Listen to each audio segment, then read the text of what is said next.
జిల్లా కేంద్రంలోని వీక్లీ మార్కెట్లో పట్టణ సదరు సంఘం ఆధ్వర్యంలో వేద పండితులు బ్రాహ్మణ శ్రీ గంగవరం ఆంజనేయ శర్మ ఆధ్వర్యంలో కొత్త సంవత్సరం ఉగాది పండుగ రోజున భారతదేశంలో ఉన్న మనుషులందరికీ 12 రాశులు ఉంటాయని, ఈ 12 రాశులలో ఈ సంవత్సరం క్రోధినామ సంవత్సరం. ఈ క్రోధినామ సంవత్సరంలో ఎవరికి ఎక్కువ ఆదాయం వస్తుంది, ఎవరికి ఎంత నష్టం వస్తుంది, వారికి వచ్చే ఆదాయం ఎంత, అందులో నుండి ఖర్చు చేసేది ఎంత అనే విషయాన్ని పంచాంగం ద్వారా వినిపించారు. మేము ఎంత సంపాదించినా కొంతమంది బరకత కూడా ఉండటం లేదు అంటారు కదా అనే విషయాన్ని కూడా క్లుప్తంగా చెప్పారు.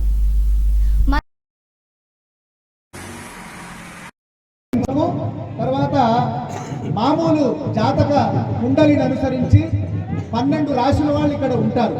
మేషం, వృషభం, మిథునం, కర్కాటకం, సింహం, కన్యా, తుల, వృశ్చికం, ధనుస్సు, మకరం, కుంభం, మీనం అని అంటే కోటాను కోట్ల మంది మొత్తము ఈ 12 రాశులలోనే అంతర్భవిస్తారు. మరి అయితే అందరికీ సమష్టిగా ఒకటే తీరు జీవనం ఉంటుందా? ఉండదుగాక ఉండదు. ప్రతి ఇంటింటికి ఏదో ఒక రకమైన మంటిపోయి ఉన్నట్టుగానే, లేదా ఏదో ఒక మంచితనం ఉన్నట్టుగానే మనం వ్యక్తికి మన ఇంట్లో కుటుంబంలో ఉండేటువంటి ఒక తండ్రికి వేరే జీవనం ఉంటుంది, తల్లికి వేరే రకమైనటువంటి ఒక జీవనం ఉంటుంది, పిల్లలకు వేరే రకమైన జీవనం. అట్లాగే గ్రామము, వాడకట్టు, రాష్ట్రంలో అందరూ ముఖ్యమంత్రులు అవుతారా? అందరూ కలెక్టర్లు అవుతారా? అందరూ ఇట్లా పంచాంగం చెప్పేటట్టుగా తయారవుతారా? కారు. ఎవరి యోగాన్ని అనుసరించి వాడు ఒకడు రాజు అవుతాడు, ఒకడు భిక్షుకుడు అవుతాడు, ఒకరు ఇంకొక వ్యాపారవేత్త అవుతాడు, ఇంకొకరు రియల్ ఎస్టేట్ వ్యాపారం అవుతాడు. ఎవరు ఎట్లా ఏ రకంగా అవుతారు అనేది వాడి యొక్క పుట్టుక జన్మ కుండలిని అనుసరించి, ఆయా గ్రహ సంపత్తిని అనుసరించి మాత్రమే జీవనం ఉంటుంది తప్ప ఎట్లా పడితే అట్లా ఉండదు. అట్లా ఇప్పుడు మనమందరం కూడా ముఖ్యంగా తెలుసుకోవాల్సినటువంటి ఒక అద్భుతమైన ఈ రాశులకు సంబంధించిన ఆదాయ వ్యయాలను గురించి తెలుసుకుందాం. ఈ అద్భుతమైనటువంటి ఒక ఈ మేళ తాళాల మధ్య నా గొంతు ఎంత గట్టిగా పెంచినా నా గొంతును మించి అవన్నీ పెరుగుతున్నాయి గనక, ఇంకా నా గొంతును అంతకంటే ఎక్కువ నేను పెంచలేను గనక ఇదొక్కటి చెప్పి నేను సమాప్తం చేయడానికి మీ అందరి ముందు సభాముఖంగా నేను ప్రార్థన చేస్తున్నాను. మేషరాశి వాళ్ళకేమో ఆదాయం 8, 14 వ్యయం అంటే ఖర్చు 14గా ఈ సంవత్సరం ఉన్నది. మేషరాశి వాళ్ళకు ఆదాయం 8 వాళ్ళు ఉంది.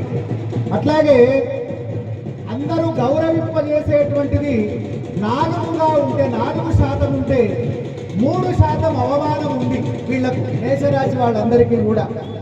వృషభ రాశి వాళ్ళకేమో పాపం ఆదాయం 2% ఉంది ఈ సంవత్సరము, 8% వ్యయం ఉంది.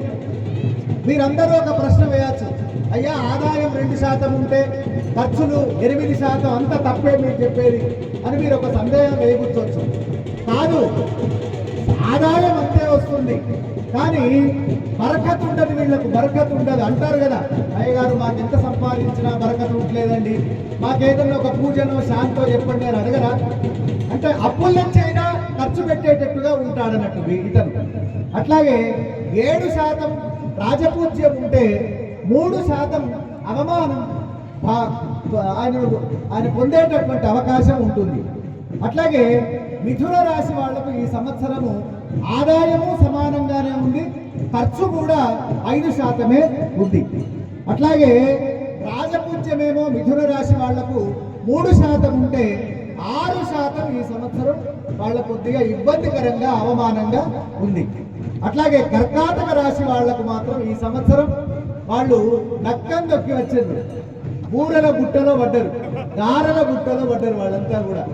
ఈ సంవత్సరం రియల్ ఎస్టేట్ వ్యాపారాలు చాలా బాగా అభివృద్ధి అవుతాయి. నిజంగా చప్పట్లు కొట్టాడు అందరూ కూడా, కొట్టద్దు మీరు, నిజంగా చప్పట్లు కొట్టమని కూడా కొడతాం. ఆదాయం ఉంటే 2% మాత్రమే వ్యయం ఉంది.